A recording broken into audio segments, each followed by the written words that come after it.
Hello, everyone, and welcome to the Microbusiness Association of New England segment on nuts and bolts of microbusiness management. My name is Kimberly Madden, and I'm the executive director. We're joined by Dr. Aswani Amici and Kino Mullings. We're going to be starting our conversation now, so take it away, Dr. Aswani. Thank you very, very much, Kimberly. Truly appreciate this opportunity to have this discussion. And thank you, Kino, for being here. We appreciate you as well. So today we are going to be talking about the nuts and bolts of managing your micro business. So we're going to go through like the different parts of it. But I thought about it as starting from almost like foundation, talking to people who have not um, who are just starting their businesses and kind of thinking through that process. So as I was thinking about it, I'm like, yeah, you came up with a business idea, which is good. But what does it really mean to come up with, to then run that business and to put that, your plans into action? So as I was conducting my research, it kind of talked about how, having an operations plan is like or even building your business is like building a house. And it's, as we all know, when you're building a house, your house needs to have solid foundation. And that foundation, you should help your business to not collapse under pressure. And this foundation also requires attention to details, because everything has to work together, for your business to be successful and to be sustainable. And so that's the way I'm looking at this.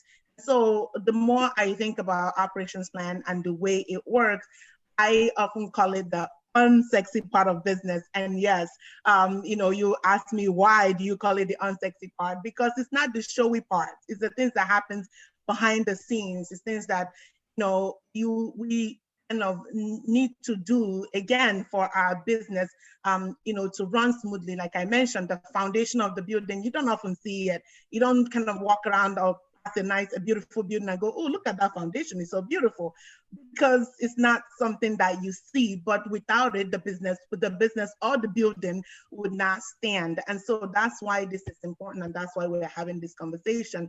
So at this point, I will kind of want to bring Kino into the conversation to talk to us about his thoughts as well about what he thinks about operations management.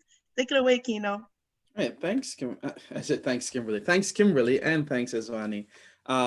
Good. I mean, it's a very, very important topic. So, I run the Mullings Group, which is a software development company here in Providence, Rhode Island, and I'm the founder of IEL, Institute of Entrepreneurship and Leadership.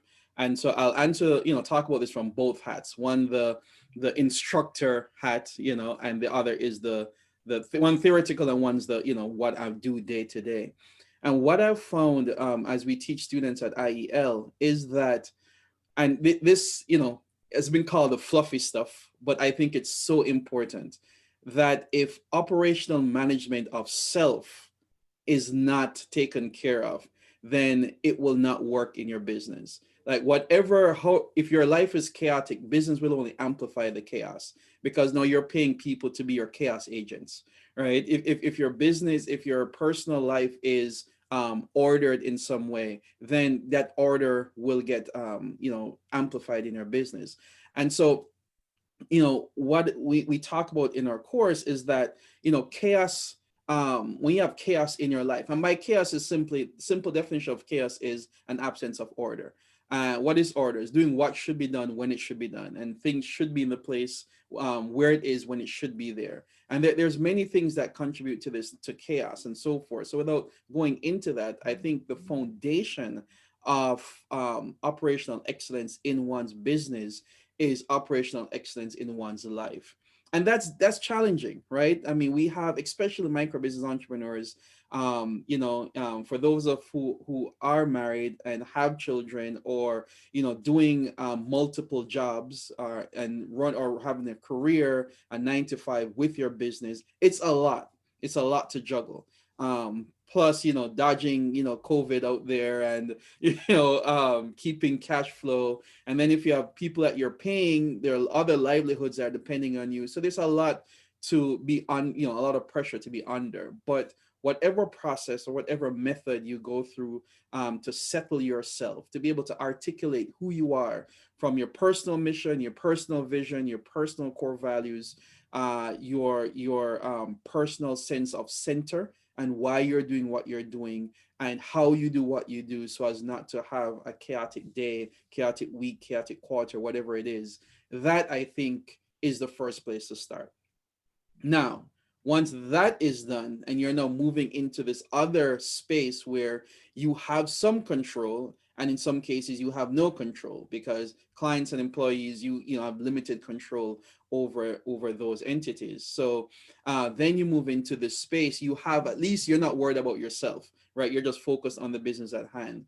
And what I've found in other organizations is that documenting processes is one of the most important thing that you can ever do, Indeed. because when you're a micro business entrepreneur, most of us start as a solopreneur, right? It's just one of us, and we're wearing all the hats. As we say in Jamaica, you're the chief, head cook and bottle washer, right? So you're doing everything. And a good friend of mine, Randy Wilburn, would say you should try and work yourself out of a job. All right. So, and you've probably heard it said, you're not, you should try and work in your business, not necessarily on your business, or vice versa. I get that mixed up. But I say you should try and work with your business, where you do the things that you are needed to do and it's your expertise, and the things that you enjoy doing because it's your business. And then you outsource or have partner or delegate everything else. And so I think from a business operation perspective, documenting everything as much as possible, all your processes, no matter how small it is, so that you can then pass that on to someone else. And one, by documenting, you know what it should be. And it will bring out all the things that are, missing in your process. Oh, yeah, I should have this, I should have that. Step one and two really should be swapped, especially when you're describing that to someone else, right? Saying, this is what you should do for payroll. This is what you should do for onboarding a new team member. This is what you should do for onboarding a new client.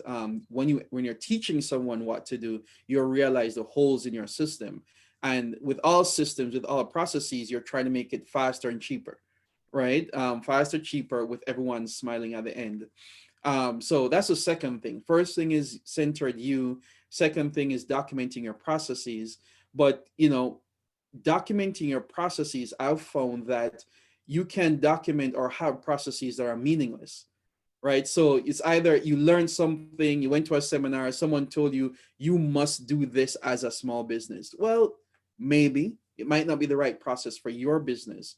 And so in order to mitigate against doing waste or doing process for the sake of process, there needs to be layered on top of that strategy. What is your strategy? Why are you what's the overall strategy behind the processes that you're implementing? And above strategy, you have to then define your business. And we don't do this a lot. Like, what's your mission statement? What's your, and let me not say statement, what's your mission and your vision as an entity? What are the things that your business is accomplishing? Having those things set and solid, then will flow out of that. And understanding your market, then will flow out of that your strategy. So understanding your core business, what it is, it's the same as a personal, right? Understanding yourself, then from there, understanding your market segments, then from there, understanding your strategy, and then from there, what are the initiatives and processes that need to be in place to accomplish the strategy, to be to satisfy the market, to be in alignment with your mission and vision. And I think having that process, um, it helps operationally. I know, and last thing I'll say for now, is within our company, as we're going through strategic planning and using the balance scorecard, and strategy map, which are my two new favorite tools. And having explaining to the team, the leadership team, and eventually we're going to do this with the entire organization. Here's the overall strategy. Here's how, using the balance scorecard and strategy map, here's how everything flows together. Here are their initiatives, and here where you fit in this whole thing to meet our client needs, to be in alignment with our mission and vision. And now here are the processes that we need to have in place. And what I'm seeing now is that I'm having team members saying, "Oh, you missed something." So we all have blind spots. So, hey, you miss a step in this process, or we don't need this, or here's another process. And the one big example with our project operations lead, as we are looking at the strategy map, I heard her say, wow, now I understand why we need these metrics, right? Now I know why this is important. And we have come to the realization together, yeah, that thing that we do and take up so much time, we don't need that anymore. This is what we really need. And so, because of strategy, we're able to reduce process, throw out process, and increase process efficiency. Thank you so very much for everything that you just kind of talked about. As you were talking, I, made a mental note of a few things that, first of all, you mentioned by putting together processes. And so culture is built, right? Yes. You're able to kind of have that culture, and people are like, oh, okay, this is the way things are done here, because culture is that unwritten, like nobody, there's no place that says this is what it's supposed to be, but every culture for every organization is different, and can also become a competitive advantage Yes. for a particular company. So which is very, very good. And then you mentioned mission and vision. That is like my ultimate. I talk to when I'm talking to my students, whatever we're doing, I always, when they're, especially when they're in the part of writing their business plan, I make sure that we discuss mission statement, vision statement, and we take the time to write that and understand it, even to sometimes goals, strategies, and all that. I tell them your mission statement is your statement of being. That way, you're not able to go to the right or to the left. You mentioned that you went to the seminar. You could have gone to a seminar and someone said, you should do this. Does that align with your mission statement? Doesn't Right. align with your vision statement? Right. I've in my role, I practice what I preach. I also building a global business, where I'm working with women and youth in developing nations, and I've come across people who say, "Why are you not doing this?" Someone said to me, "You should just do this, and you can get a lot of publicity." And I'm looking at him like, "But that's not what my mission is. That's not Right. what my vision is. Yes, I can get publicity now, but that takes me away from what my mission statement is." And so I use that example at all times to discuss that. So, and then you mentioned strategy. People often talk about strategy, but they don't put it in the way you just put it. Mm-hmm. And so it's important that we kind of have that working in, together. That way people understand why they're doing strategy and, what part of their business it fits into. Right. And strategy is one of those elusive things, right? It feels so corporate, Yes. especially if you're a micro business. It feels so like lofty. Mm-hmm. And we do strategy, or we as micro business owners, we have it in our heads, but documenting it is another thing. Yes. And I've found the process of, the simple definition I have for strategy is this. I have a mission, and our organization has a mission and a vision. We have people that we serve, and we have our own culture, let's say. How do we, within a box period of time for the next year, how do we do more of this, and do Right. this well, right? How do we do it, do more of it, and do it well, with the caveat, the proof of that is your, whatever your metrics, whether you're triple bottom line or whatever, people, profit, planet. Are you getting, that's the proof that you're doing this, doing it well, and doing more of that. And strategy, as you time box strategy, whether it's for a year, 6 months, or a quarter, your strategy are the steps that you can only accomplish in that time period, Mm-hmm. that you're going to do in order to make that thing well. So, using that definition, everyone obviously has strategy, right? So, and let's pick one of our businesses. Let's pick one. On the main webinar, we've had I think we had a lady. She had an amazing, I don't remember her name or the company name, but she helps folks with mindfulness. So how productivity. I think that was her business. So productivity. So let's say that our organization is to her mission and vision is to make entrepreneurs 10 times more productive, making it up, right? and her clients are, small businesses, right? So what for the next year, what will be her strategy so that she can get more clients, Mhm. make more money, Mhm. right, and keep everyone happy, right? So strategy might be, well, she might have a branding strategy, she might have something around marketing, she might have something around her internal processes, and she might find that she needs to hire people. And that's why I find the balance scorecard as a tool, it's hands down one of the best tools I've seen to develop strategy, because there's a step that you go through. So what I'm hearing you say about strategy is that, and then after this, I promise I'll have Kimberly talk to us as well.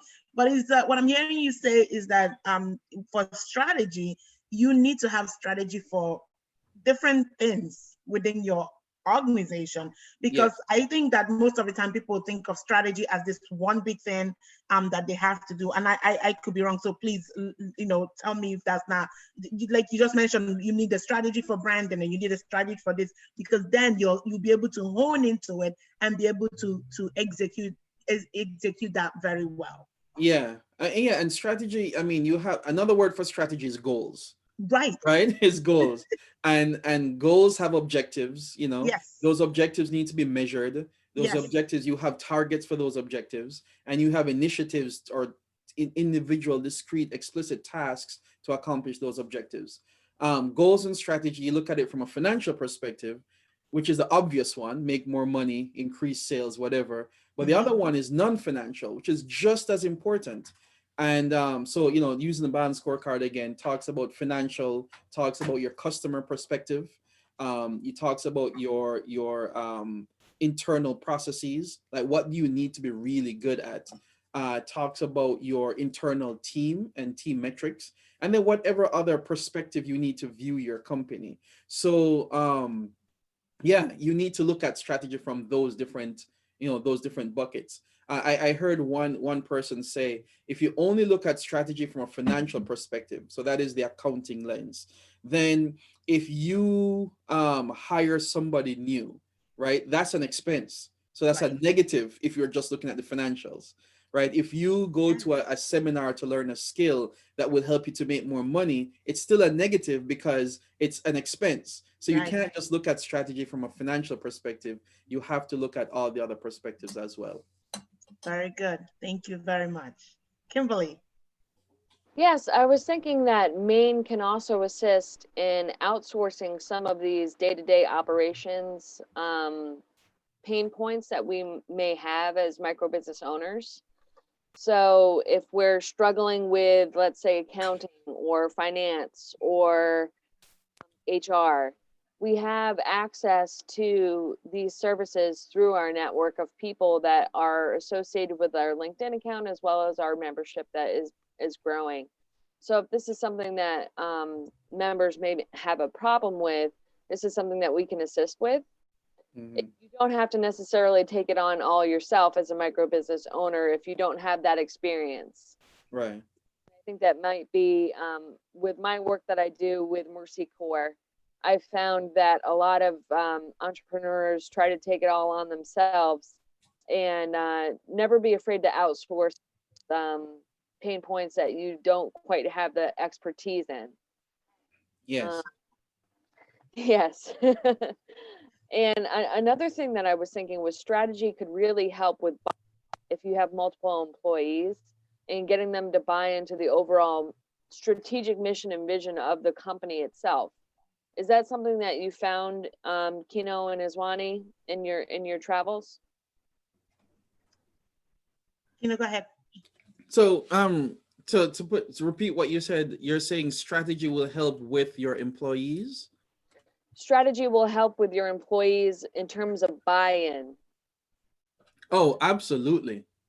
Absolutely. Like the example I just gave with our project operations lead, where once I was able to clearly articulate strategy and what we're doing and how it all connects, it was, her, what she did made a lot more sense. The tedium of, some of the activities, she saw the importance that if this is not done, it will break something, going up the top. And so that is why we also want to that is why we also want to share our strategy documents with the entire team, right? So that they will see how they fit in to the larger puzzle. Absolutely. For me, I am currently, like I say, currently building my organization, the global organization. I have a person in Ghana and about three individuals in Nigeria that I'm currently working with, and indeed, that is a thing, and we're growing it together. So I teach full time, so I'm a professor of entrepreneurship, business and entrepreneurship, and all that. So I do that full time, but then I'm building this organization, and we're working, like doing the strategy and talking, and it's so cool to work on it together with them and also getting their input. There's that ownership aspect of it. They feel like, we're all growing together and we're in this together. And it's just been wonderful watching them grow and understand what it is, and even as I articulate what my vision for the organization is. And they're, like I said, kind of, there's that ownership on their part. It's been very good to see and to watch. Yeah. Excellent. Excellent. Well, thank you so much, you guys, for your time. Aswani and Kino, as always, it's a pleasure. And if you'd like to find us on LinkedIn, you can find us under the Micro Association of New England. And our website is mainonline.co. And again, my name is Kimberly Madden, and you can find me at Kimberly_Madden@hotmail.com. Thank you so Hey, much. hey, Kimberly. So for our bonus section, Oh, if you don't mind, yeah, let's do a bonus section. So for a bonus, this can be another reel, right? Iswani, let's talk a bit about, the important piece, operations and finance, because that is really important. And I know for me and for most